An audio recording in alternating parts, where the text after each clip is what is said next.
El momento ha llegado, los micrófonos se encienden, la música se apodera de ti y nosotras somos las protagonistas. Féminas Sinfónicas, nuevo programa producido por Corcudec, un viaje por la música clásica junto a las integrantes de la Orquesta Sinfónica de la Universidad de Concepción. Buenas tardes, amigas y amigos de nuestro hermoso y queridísimo programa Féminas Sinfónicas. Estamos en una versión más de las Féminas en Pandemia que hemos denominado en la temporada 2021. Este programa, como ustedes saben, y ya lo están escuchando en este momento, por la radio de la Universidad de Concepción 95.1, por la canal online también de la radio, y también aparece por las plataformas digitales de Corcudec. Este programa está producido por Corcudec, conducido por un grupo de féminas de la Orquesta Sinfónica, y también estamos con todas las redes sociales nuestras, que bueno, son la página de Corcudec, Instagram, Twitter, Facebook y el canal de YouTube. Si se perdieron el programa, ustedes entran a YouTube, ahí Corcudec, y están todos los programas de las féminas y las otras cosas que hemos estado haciendo durante toda la pandemia con la Corcudec, con la orquesta, los videos, qué sé yo, musical, etc. Este programa además cuenta con el apoyo y el aporte del Ministerio de las Culturas, las Artes y el Patrimonio. Ya, creo que no se me olvidó nada.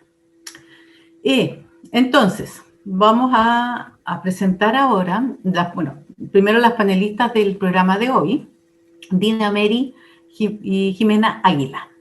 ¿Cómo están, chiquillos? Hola, hola. Aquí estamos hoy día con más lluvioso, más húmedo, empezando el otoño en nuestra ciudad, Concepción. Así que hay que acostumbrarse nomás, a hacer sopaipilla, calzones rotos. No sigamos engordando, Jimena, por favor. Ya, pero el fin de semana que sea ahí, calentitos viendo una película. Eso. Dinita, ¿cómo estás? Muy bien, esperando esta entrevista como una invitada especial. Exactamente. Y yo voy a abrir aquí porque ahora aprendí a poner la pauta acá. Estoy muy grande. Estás muy moderna. Sí, pues ahora no la imprimo, entonces ahora la veo ahí. Y la presentación para nuestra invitada, pues la invitada nuestra de hoy es una persona súper mediática, súper conocida por todo el mundo. Entonces, yo creo que va a ser una muy interesante y muy entretenida entrevista la de hoy. Y nuestra invitada de hoy es Alejandra Valle, más conocida como Ale Valle, oriunda de Valparaíso, editora, periodista, conductora y panelista de innumerables programas de radio, televisión y plataformas digitales. Y hoy, además, en un desvío para una carrera política. Y en eso está ahora nuestra querida Alejandra. Desmuteate ahí para que empecemos a conversar. Ahí estoy. Alejandra, ¿cómo estás? Primero, muchas gracias por la invitación, Dina, Jime, Marcela. Muchas gracias por invitarme a este programa, que es un programa que me parece muy especial y muy simbólico de algo tan bonito como es una sinfónica. Y fíjense que para introducirme, es súper entretenido porque generalmente me presentan como periodista de televisión y radio. Y resulta que yo estudié periodismo porque me gustaba mucho la música y me gusta mucho escribir. Y me gusta mucho la música también, ¿no? Claro, yo estudié canto cuando era joven en la Católica de Valparaíso y la verdad, cuando yo empecé a trabajar, entré a hacer la práctica en Mercurio Actividad Cultural. Y me dediqué a escribir sobre ópera, básicamente. Entonces, siempre ha sido algo que me ha apasionado y que por supuesto nunca dejo de lado, así que encuentro fantástico estar hoy día con ustedes conversando y admiro mucho a las mujeres que se abren un camino en este mundo que también era muy... Bueno, sigue siendo, yo me imagino, ¿no? Un poco patriarcal todavía. Sí, masculino. ¿No es cierto? Muy masculino, claro. Sí, así que feliz de estar con mujeres que se han abierto un camino ahí en ese mundo de una manera, me imagino, difícil. Así que un abrazo para las tres. Oye, Ay, sí, bueno gracias. que aceptaste la invitación y justamente es un punto, digamos, importante que nosotros queríamos abordar contigo para hacer la relación, digamos, con el tipo de programa que nosotros tenemos y que somos músicos, te fijas y todo. Entonces, es interesante, yo creo que no, bueno, hay mucha gente que te vio en este programa de talento, pero una cosa es presentarse a un concurso de talentos, que a lo mejor, escucha, yo canto bonito, ¿me entendí? No sé, y más encima, si soy conocida, a lo mejor ya, listo. Pero la otra cosa, haber estudiado canto, y eso ya estamos hablando de otro ámbito, digamos, del tema del canto. Entonces, cuéntanos por ese lado, digamos, ¿a qué edad tú empezaste a cantar y entraste a cantar, a estudiar la carrera? ¿Cómo fue? Yo empecé a cantar como a los 7 años, bueno, yo creo que siempre canté. Me contaba mi familia que cuando yo era chica imitaba a Paloma San Basilio y hablaba, yo no me acuerdo de eso, y hablaba como Paloma San Basilio, empezaba a hablar así. La hostia, joder. No llores por mi Argentina.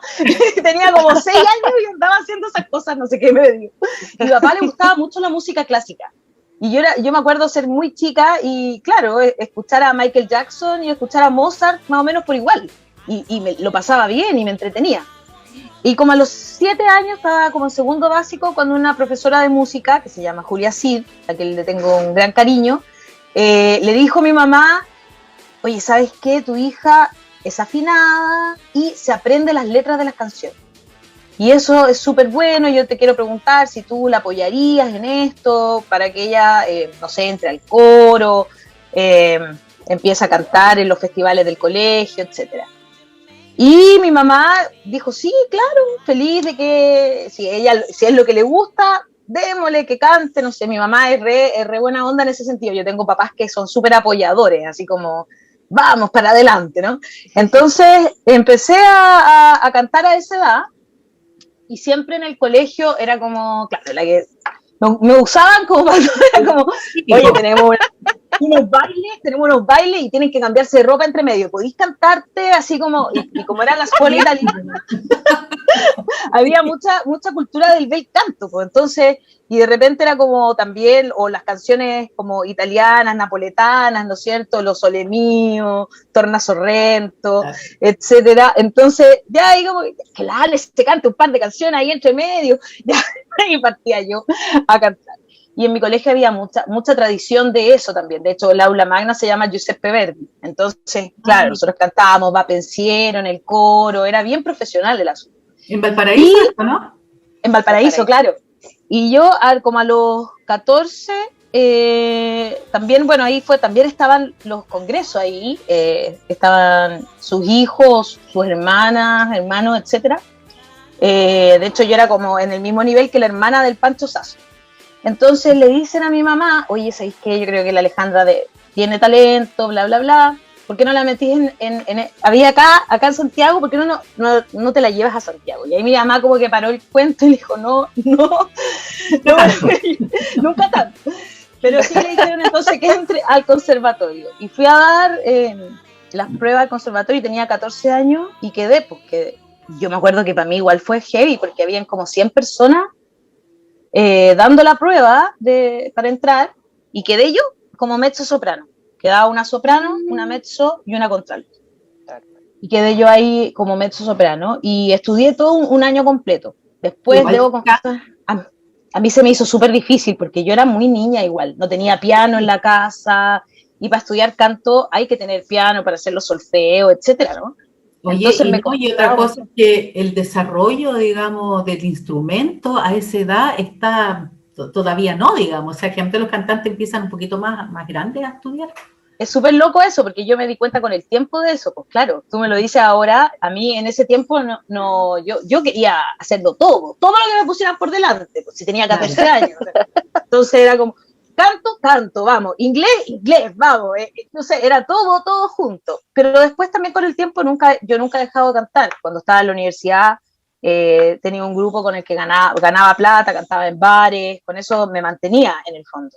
Y Y después ya he estudiado varias veces más por mi cuenta, porque me gusta. Como que también, además que las herramientas que te da el canto, en lo que yo decidí hacer o por deformación profesional me fui a hacer, también te sirve mucho. O sea, por ejemplo, para la radio, Claro. yo a veces hacía 3 horas de programa en la tele y 3 horas de programa en la radio en un día completo, más un par de entrevistas, estáis todo el día usando la voz, algo muy similar a lo que le pasa a los profesores. Entonces, en el fondo yo como que siempre le he sacado provecho, me gusta mucho, y hace poquito tuve COVID y de hecho he usado las herramientas para mejorarme, porque al principio sentí que me había quedado como con el aparato respiratorio dañado, no lograba llegar con el aire hasta el final, y ahora también estoy en el coro de la Orquesta de Mujeres de Chile. Así que nunca dejo de cantar, no puedo dejar ese lado de mí, me siento infeliz. Ale, justamente ese coro es el coro que ha funcionado con la Orquesta Nuevo Chile. Claro, es bien interesante, sí, ahí está la Ninoska, ella es la directora, Ninoska Medel, y está la Francisca Christopoulos también, que era parte del Teatro Municipal un tiempo. Bueno, y ahí la verdad es que no, con pandemia cuesta juntarse y todo, pero por supuesto finalmente uno nunca deja. Tuvimos una presentación un poquito antes de que quedara el embarrado otra vez, al aire libre, la hicimos con muy poquita gente, la verdad, fue más bien para las redes sociales, y nos sentimos tan contentas de poder juntarnos otra vez y cantar todas juntas, y tocar, por supuesto, la orquesta también, fue maravilloso, fue muy, muy agradable, lo pasamos muy bien. Qué increíble, Ale, porque aquí para terminar, Dinita, de las que estamos aquí, la Marcela y yo, y falta Carmen María, que no está hoy día, somos parte de esa orquesta. ¡Qué buena! Pero somos parte de la Orquesta Nuevo Chile y hemos ido una vez, porque bueno, de provincia, fue justo para el estallido cuando tocamos con Manuel García, ¿te acuerdas? Ahí en el campo. Sí. Así que ojalá alguna vez podamos hacer algo junto contigo igual. Con la sería orquesta ideal. Y el coro. Claro, además que es tan bonito, sí. Sí, quería hacer una consulta, ¿sí? Cuéntanos un poquito, a tu comienzo del periodismo, ¿cuál fue el área de trabajo que más te acomodó? ¿La investigación? ¿Cómo empezaste tu primero, digamos, comienzo del periodismo? Bueno, yo les contaba un poco que cuando hice la práctica estuve en la actividad cultural. A mí siempre me ha gustado el periodismo escrito, no tanto el periodismo de investigación, me gusta más la crónica. Ahora, igual siempre hay que investigar, siempre hay que comprobar la fuente, o sea, hay un método científico detrás que hay que utilizar siempre, digamos. Pero me gusta como... De hecho, yo creo que durante tanto tiempo, cuando yo me quedé sin trabajo mucho tiempo, y ahí fue cuando empecé a hacer farándula, fue como que la vida me llevó, yo ya iba a tirar la esponja con el periodismo, incluso, como en un momento, porque... hay muchas escuelas de periodismo y muy pocos espacios para el periodismo. Es muy poco plural el periodismo, ¿no? En este país. Entonces, como que llevaba, me acuerdo, como 3 o 4 meses y ya no me alcanzaba la plata para lo poco y nada que tenía para seguir viviendo acá en Santiago. Incluso empecé a mirar cosas y hay una anécdota entretenida ahí que de repente vi, yo como estudié en la escuela italiana, sé hablar muy bien italiano, y decía, había como un aviso en el diario y decía, se busca alguien que hable como segunda lengua italiano.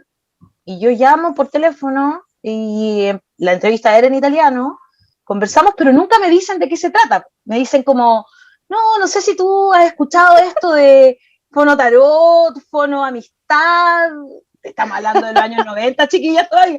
Y yo digo... Que hay de carnet. De repente caché que era el fono erótico, porque yo... En italiano. Y en serio, que es la última pega de periodista que había tenido, había ganado 250 lucas, y en este fono me ofrecían 500 lucas, y era mediodía. Yo dije, ¿qué hago? Y justo en ese momento aparece una revista de farándula, que era la TV y Novelas, que en paz descanse, lamentablemente. Y yo digo, ¿qué hago? Porque en realidad me ofrecen 250 lucas. Y yo me quedo mirando a la directora, que se había quedado sin equipo, el equipo había renunciado como masivamente, y le digo, mira, ¿sabes qué? Yo me vengo, pero por 300 lucas. Me las di así como de, dije, por último, para no ganar la mitad, ganar un poquito más. Y llevaba caleta de meses sin trabajo, y yo dije, capaz que la esté embarrando.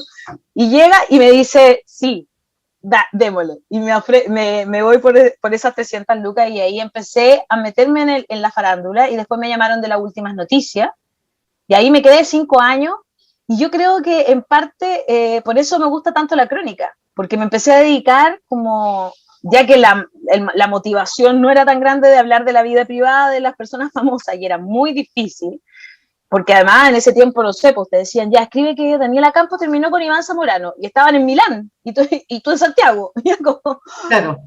¿qué hago? ¿Dónde averiguo? ¿Qué pasó? Llamaba a Daniela Campos, me conseguía el teléfono, lograba llegar, la llamaba por teléfono y me mandaba a la punta del cerro, que estaba en otro país, y así, así que como que me gustaba mucho dedicarme como a escribir entretenido, a hacer que las notas por último fueran dinámicas, divertidas, que tuvieran una mirada crítica, igual. Y por eso yo creo que me enamoré un poco de la crónica. Es como el tipo de periodismo que más me gusta, la verdad. Claro, podría haberse tirado el periodismo, digamos, como cultural. Era lo que yo quería. Cuando yo salí, claro, esa era mi intención, pero ustedes bien sabrán que los espacios para la cultura en Chile, más aún en los años 90, eran muy pocos, ¿no? Muy poco, muy poco. Oye, Ale, mira, y justo, qué bueno lo que estás hablando, porque le das justo una pregunta, y esta pregunta te la manda a hacer la Carmen María. Carmen María, voy a hacer la pregunta. Dice así, el periodismo del espectáculo, dice así, el periodismo del espectáculo, ¿puede cambiar o moderar la cultura de un país? ¿Te la repito? Ay, qué interesante no, me parece súper interesante la pregunta, y yo creo que sí puede ser parte de ese cambio cultural. ¿Por qué? Y ya aquí esto pasó más cuando estaba en la televisión, más que cuando estaba en las últimas noticias, que era ahí una peona más y discutía algunas cosas, pero no era mucho lo que me escuchaban. Además que yo ahí me fui porque llegó el propio hijo de Edwards a hacerse cargo de las últimas noticias. Y la libertad editorial empezó a restringirse muchísimo más de la que ya existía de antes. Igual era un diario de los Edwards, pero cuando llegó el mismísimo hijo, que en una pauta no sabía lo que era la caravana de la muerte, yo ya dije, parece que tengo que dar un paso al costado. Claro. Claro. No puedo más aquí. Y ahí me fui a la televisión. Y en la televisión, fíjate que nos pasaba algo bien interesante. Bueno, eso yo lo entendí cuando recién empecé a trabajar ya en los medios de comunicación. Me di cuenta que la mayoría de los periodistas eran de izquierda rápidamente, porque como que me acuerdo que fue cuando Pinochet asumió de senador vitalicio, ¿se acuerdan ustedes? Eso fue como el año 98, una cosa así.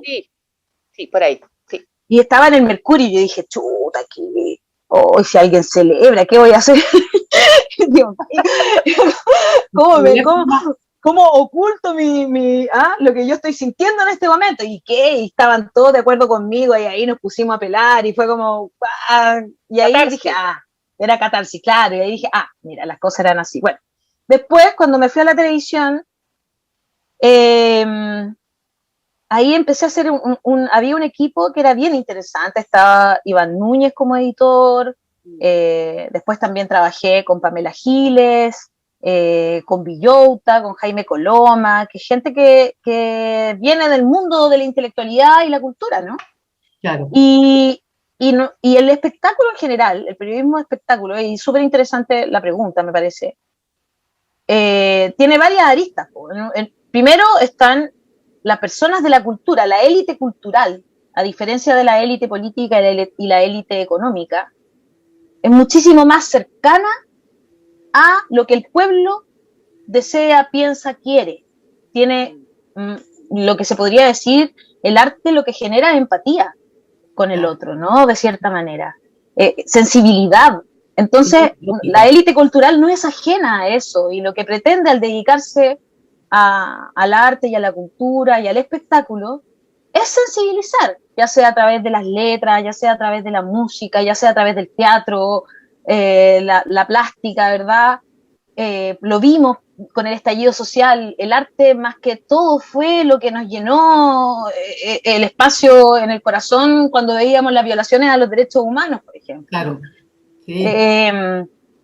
Entonces sí, el periodismo de espectáculo puede hacerlo, incluso las farándulas, porque que nosotros empezamos a encontrar ahí una posibilidad que pasaba en los 90, empieza como este despertar supuestamente, o este destape, como lo llamaban los españoles, ¿no es cierto?, que lo vivieron durante los 80. Claro. El destape español que fue tan... Aquí en Chile llegó convertido como en estos de Morandé con compañía, ¿no? Y eran como las vedettes que salían y sin ropa, Marlene Olivari que leía El Tiempo y se iba sacando la ropa y mostraba su voluptuosidad, su morenidad también, ¿por qué no decirlo? Entonces, como que empezamos a entender que ahí había algo que podíamos hacer, y era que ese destape no fuera tan vacío, que ese destape también tuviera esto de la mujer empoderada, por ejemplo. También tuviera algo de hablar de las disidencias sexogenéricas sin un sesgo moral, ¿no? O sea, sin como algo como que si fuera algo oculto o tabú. Y ahí creo que fuimos un aporte, por ejemplo, ser los primeros en hablar abiertamente de la homosexualidad de alguien, sin cuestionarlo, digamos. Claro, sin juzgar. Sin juzgar, eso. Sí. Hay muchos había y sigue habiendo muchos panelistas de espectáculo y farándula que son muy conservadores. Siempre va a haber, porque la televisión también en Chile lo es conservadora. Yo empecé cuando yo estaba en la televisión al principio no se podía decir condón al aire, no se podía decir gay tampoco, no se podía. Una vez dije vagina y bajaron a retarme. O sea, yo decía, oye, pero si salen, discúlpame, pero la cultura... Es como un brazo. Claro, o sea, perdona por haber dicho vagina, que tendría que haber dicho la chichila, no sé qué, no sé. Claro, el típico nombre. Oye, estamos ya en el punto de la pausa musical, ya se nos fue la primera parte del programa, así que, Alejandra, te vamos a pedir, tú ya tenías listo ya un tema que querías que escuchen, digamos, nuestros auditores y nosotros mismos también. ¿Cuál sería? Yo quería quedarme con algo de una música chilena, ya que estamos aquí justamente con músicas chilenas, así que me gustaría escuchar Antipatriarca de Ana Tijoux. Bueno. Ya. Entonces, vamos con eso y regresamos.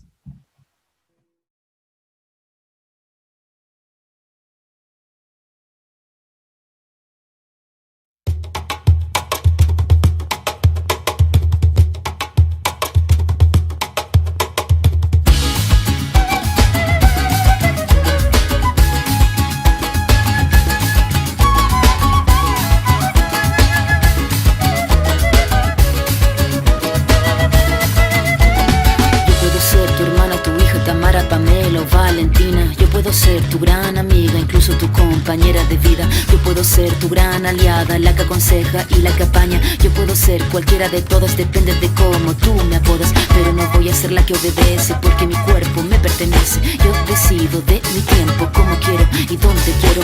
Independiente yo nací, independiente decidí. Yo no camino detrás de ti, yo camino de la para aquí.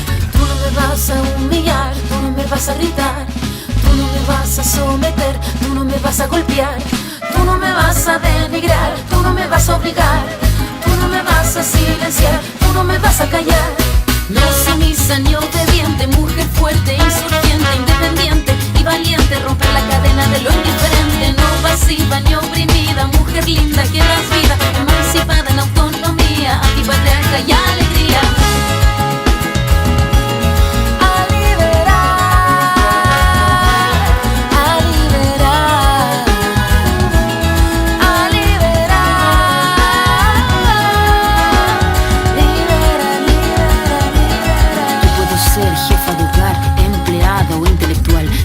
Ser protagonista de nuestra historia y la que agita a la gente, la comunidad, la que despierta la vecindad, la que organiza la economía de su casa, de su familia. Mujer libre se pone de pie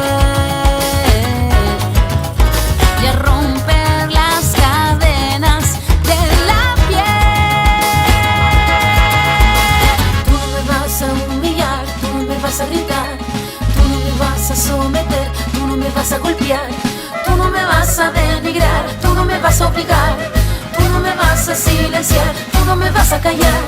No sumisa ni obediente, mujer fuerte, insurgente, independiente y valiente, romper la cadena de lo indiferente, no pasiva ni oprimida, mujer linda que das vida, emancipada en autonomía, antipatriarca y alegría. A liberar, a liberar, a liberar, libera, libera,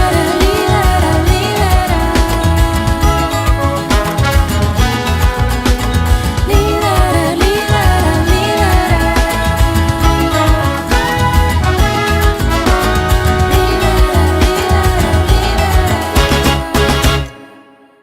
Ya, estamos de regreso conversando con la Ale Valle, después de haber escuchado ese lindo tema. Y continuamos con nuestra conversación y de la pregunta que había dejado Carmen María, que en realidad da como para harto. Sí. Y una pregunta bastante interesante porque cuando se habla del periodismo espectáculo, por lo general lo que está en la retina y en el oído de toda la gente, a ti te hablan de un periodista espectáculo y es el que va a ver el espectáculo, digamos, popular. No, no, digamos, un poco lo que hacemos nosotras. Entonces, la gente que se dedica a hacer crítica en un concierto, en un ballet, en una ópera, no sé, o en una obra, digamos, plástica, en un museo, no son muchos, y yo creo que no son muchos, o a lo mejor porque no hay mucha cabida, pero también lo que es interesante, Alejandra, es que esas personas, aunque sean pocas las que se dedican a eso, que estén bien preparados. Porque de repente uno lee cada crítica de un concierto y tú decís, ¿esta persona fue? No, le Lo contaron. escucho por teléfono. Claro, sí, te juro. Entonces, igual ese es un tema, digamos. Es súper interesante. Lo que pasa es que yo siempre he sentido, desde que estudié periodismo, que el periodismo debería ser o un pregrado y después tú te vas especializando, ¿verdad? O un posgrado incluso, que primero estudias otra cosa. De hecho, en ningún país, hay pocos países donde existe periodismo como un todo. Hay distintas especializaciones y especialidades, ¿no? Y en Chile los profesionales de las comunicaciones, aquí yo voy a ser muy crítica lamentablemente con mi rubro, no suelen prepararse. No suele haber una constante lectura de nuevas miradas. A mí, por ejemplo, cuando yo estaba en televisión, siempre sentí que echaba demasiado de menos que la gente se preparara en temas como derechos humanos, enfoque de género, conocer sobre la diversidad sexual. No hay una preparación sobre eso y no sé realmente a qué se debe, ¿ah? Hay de todo, por supuesto, por eso empiezan a destacar algunos y otros se quedan en el camino, ¿verdad? Entonces, creo que para ser un periodista que se dedique a, bueno, por ejemplo, en ese tiempo en el Mercurio estaba súper dividido, estaba el área de espectáculos y estaba el área de actividad cultural.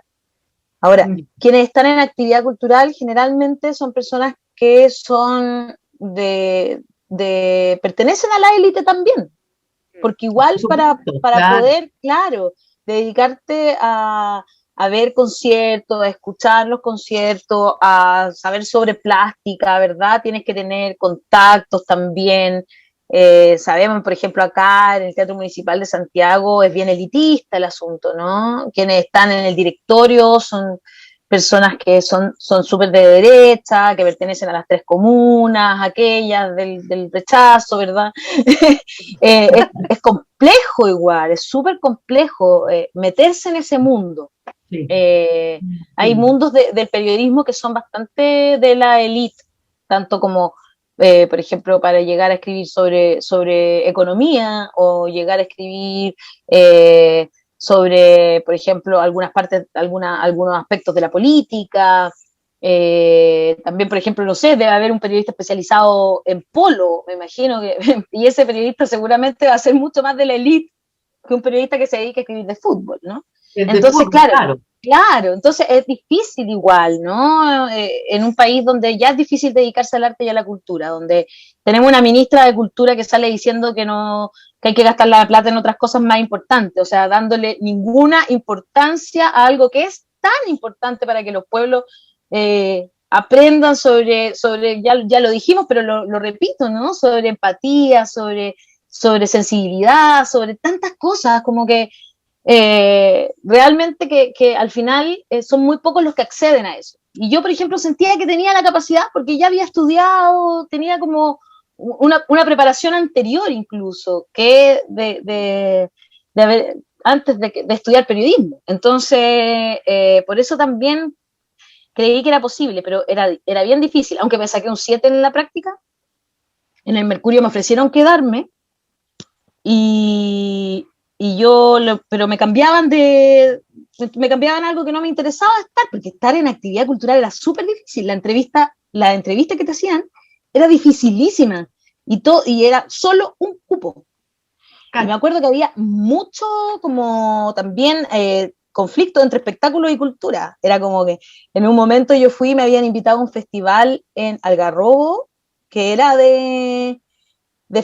había folclore y estaba, por ejemplo, Calenda Maya. Entonces llego y le digo a la editora, y me están invitando, me puedo quedar, yo no tengo ningún problema en ir. Algarrobo, qué rico. Sí, entonces, claro, y ella me dice, bueno, pero es que hay folclore, me dice, y eso lo ve espectáculos, no cultura. Imagínate, era así de dividido y específico. Uy, yo dije, qué mezquino esto, pero si tú vas y convences al editor de espectáculos, bueno, te lo dejo a ti abierto, tú tienes la posibilidad de hacerlo. Fui, le golpeé, me senté y le dije, tú no vas a mandar a nadie porque es el Festival de Viña, no vas a mandar a nadie al Algarrobo a este festival, ¿no? Y él me dijo, tienes toda la razón, que lo haga cultura, no hay problema. Y ahí, claro, ahí me gané un poroto. Increíble, oye. Dina levantó el dedo. Quisiera hacerle una consulta, porque después de haber trabajado en tantos medios de televisión, tú le diste un nuevo camino a tu carrera. ¿Cuál será el nuevo camino que vas a tomar?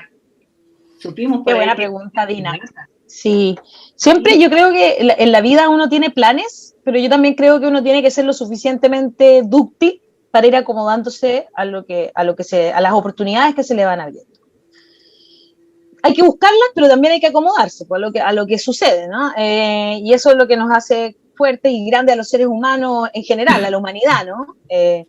Entonces, yo, como así en un momento les contaba que pasé de actividad cultural a la farándula sin realmente quererlo, y me acomodé ahí muchos años de carrera. En un momento también yo empecé a ganar mejor, ya estaba más establecida, no estaba tan en un momento quebré, pero ya no estaba tan endeudada, salí de eso, me empezó a ir bien, siempre tuve varias pegas, eso sí, los periodistas nunca como que podemos vivir de una sola, y así que pongo los huevos en distintas canastas siempre, porque como nunca tenemos contrato igual que los artistas, uno siempre se va acomodando a eso. Y yo siempre tuve una pata en el periodismo independiente. Desde como mediados del 2000, 2004, por ahí, empecé a trabajar en La Nación Domingo. Me gustó. Empecé a sentir que realmente recuperaba una parte mía que siempre ha sido importante, que es la que tiene que ver con buscar el bien común, que es lo que debería buscar siempre el periodismo, ¿no? Y empecé, claro, trabajé en La Nación Domingo, después yo fundé un medio, que fue como el primer medio feminista abiertamente, que es la sección Braga del Mostrador.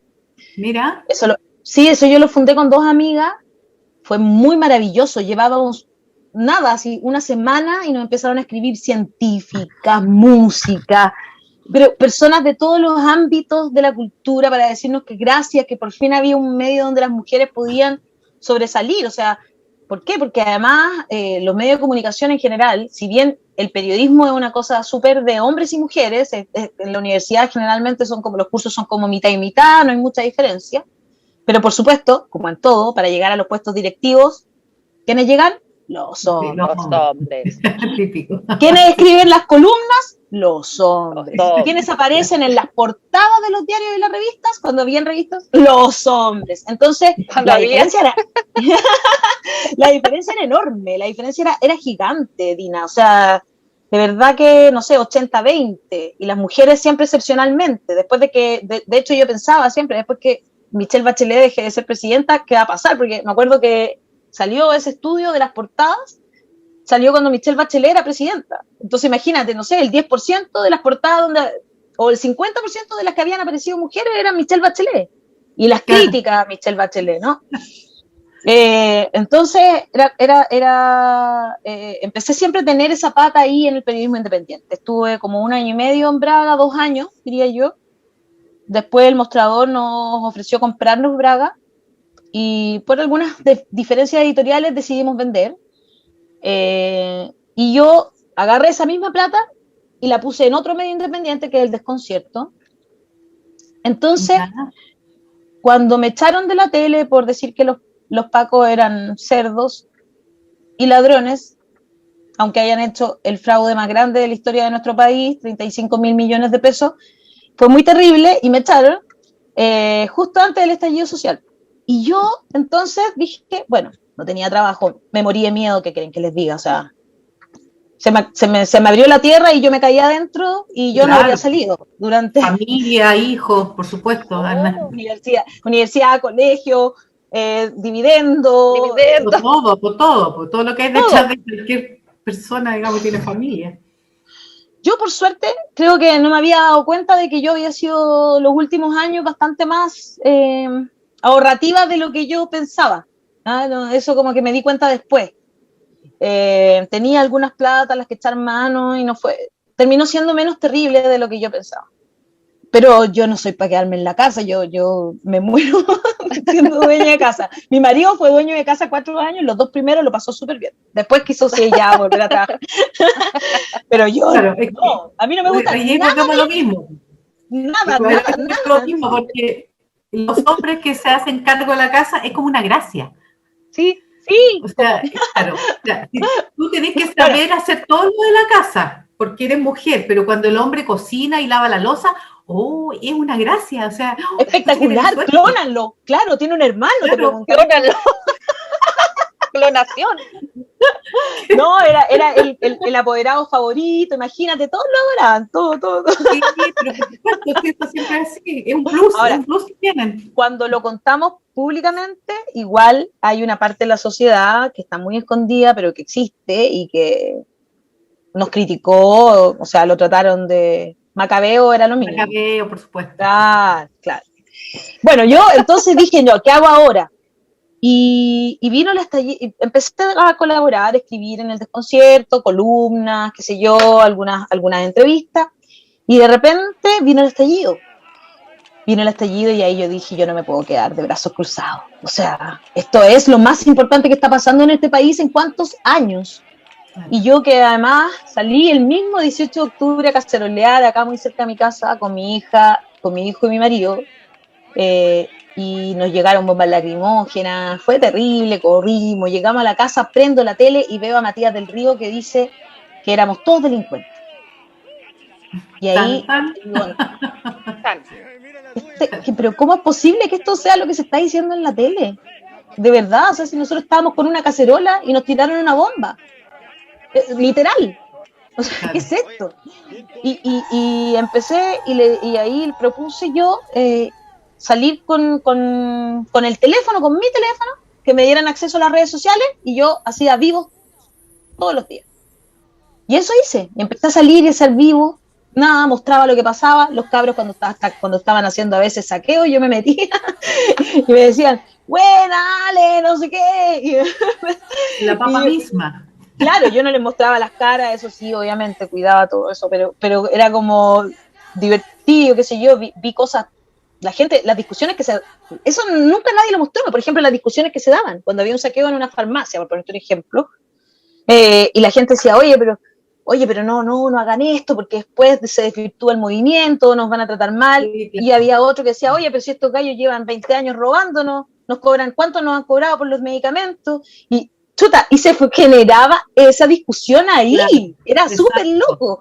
Y llegaban los cabros más aguerridos, por supuesto, y empezaban a sacar, y la gente empezaba a pedir cosas. O sea, necesito pañales, necesito leche, y condones. Eso era lo que la gente sacaba al principio. O sea, era como, no estoy justificando que esto suceda, estoy explicando y graficando una situación.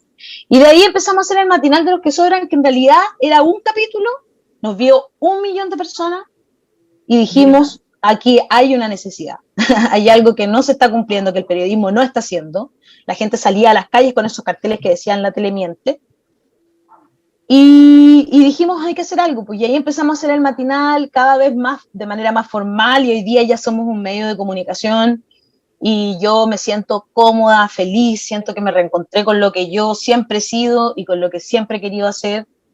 Hoy día analizamos la contingencia política y todos los días aprendo cosas nuevas, y trato de verdad, ahora estoy estudiando filosofía, de las ciencias complejas, como para hacer un cruce de información entre las ciencias más formales, ¿verdad? Y las ciencias humanistas, ¿no es cierto? Claro. Y la verdad, claro, lo social.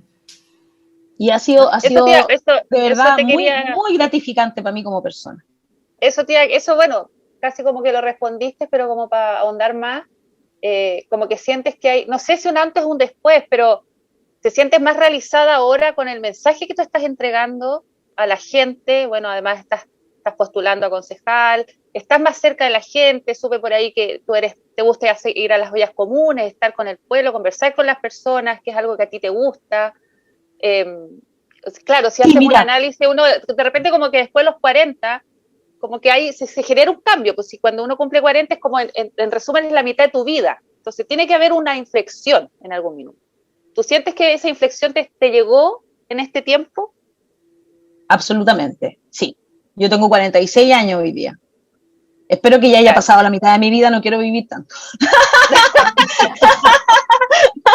Pero a lo que iba es que sí, o sea, tienes toda la razón. Y sobre todo yo me siento súper afortunada, porque en este país que es tan bueno para la etiqueta, para no permitirte, como salir que la gente dice, no, mira, ella es farandulera, entonces no le interesa nada más, es superficial, no le interesa nada. Y bueno, yo tuve la suerte de que la gente me ha dado la oportunidad de demostrar que no es así, que también tengo otras capacidades. Ya, un cambio de imagen. Una preguntita yo. Vinita, dale. Y cuéntanos de tu carrera política. Sabemos que estás postulando a concejala por Ñuñoa. ¿Cuál sería tu misión como periodista? Súper interesante. Como periodista, yo creo que es justamente un concejal, es de cierta, y una de sus facultades más importantes es ser un fiscalizador de la labor municipal. Y en ese sentido, claro, del alcalde y de todo lo que rodea al alcalde, las corporaciones municipales, que siempre son como una cosa muy oscura y muy poco transparente, y también priorizar, y es justo lo que hace un periodista, prioriza cuáles son las noticias y fiscaliza el poder. Y por eso sentí que ser concejala era lo que más podía ir de la mano con seguir siendo periodista y no tener que dejar el periodismo. Porque admito que me ofrecieron 5 veces ser candidata a constituyente, incluso una vez me ofrecieron ser candidata a alcaldesa, y la verdad es que no me sentía preparada para ser alcaldesa, porque ahí ya tenés que saber mucho más de políticas públicas, y para ser constituyente tenés que estar 24/7. Entonces me decidí por la concejalía y espero poder volcar todo ese servicio público que a mí me parece que debería significar la política, y seguir buscando el bien común. Claro, eso quería preguntar yo, pues ya que ibas para concejala, si habías pensado el tema constituyente, pero no. O sea, sí lo pensé, me gustaba, pero yo creo que en esto los concejales van a tener una gran responsabilidad, que es legitimar y acercar al pueblo a la Convención Constitucional. A la Convención Constituyente. Oye, ya se nos terminó el programa, para variar. Ya voló. 4 mujeres conversando, pues no es fácil. No, atroz. Siempre se nos hace muy cortito. Así es que aquí, bueno, entonces nos despedimos de Alejandra. Ha estado muy interesante la conversación. Muchas gracias por haber aceptado la invitación a las Féminas Sinfónicas, haber contado toda esta parte artística que probablemente mucha gente no lo sabe y es interesante, digamos, siempre las otras facetas de las personas. Así que muchas gracias por haber venido. Espero que te hayas sentido cómoda aquí. Muy cómoda. Le agradezco un montón. Gracias a ustedes por la invitación. Lo pasé muy bien. Así que ojalá que se repita. ¿Ah? Nunca se sabe. Así que, un abrazo. Ya, nos despedimos. Un abrazo a todos. Jime, besos. Alejandra. Gracias, Ale. Chao. Mucho. Y nos estamos viendo en un próximo programa. Adiós. El momento ha llegado, los micrófonos se encienden, la música se apodera de ti y nosotras somos las protagonistas. Féminas Sinfónicas, nuevo programa producido por Corcudec, un viaje por la música clásica junto a las integrantes de la Orquesta Sinfónica de la Universidad de Concepción.